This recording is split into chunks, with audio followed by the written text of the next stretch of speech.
Alors, le patrimoine de la Caisse au 31 décembre 2021, donc 46% d'actions, 35% d'obligations et convertibles et 18% d'immobilier.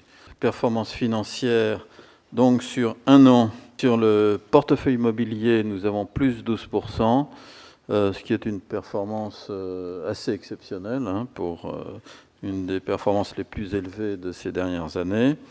Sur l'immobilier, 6,57%, et donc le rendement annuel global est de 11,21%. Sur 3 ans, ces chiffres sont également très élevés, respectivement 10%, 5,6, 9,45. Sur 5 ans, 6,05, 7,24 et 6,27. Et sur 10 ans, ce qui est intéressant de voir, sur le long terme, on a également une performance relativement élevée, 6,87% pour le portefeuille, 7,43% pour l'immobilier et environ 7% pour l'ensemble.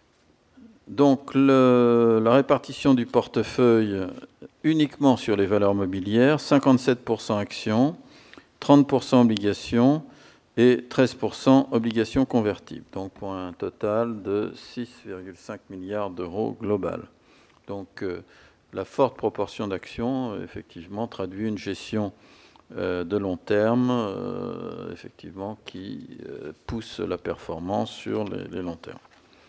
La performance globale du portefeuille immobilier, on a déjà dit globalement 12,33%. Les actions 22%, donc c'est une très bonne performance. Les obligations 1,35%. Et les obligations convertibles, malheureusement, performance légèrement négative. Alors, si on regarde la performance financière annuelle globale, vous avez les résultats annuels des performances du portefeuille immobilier.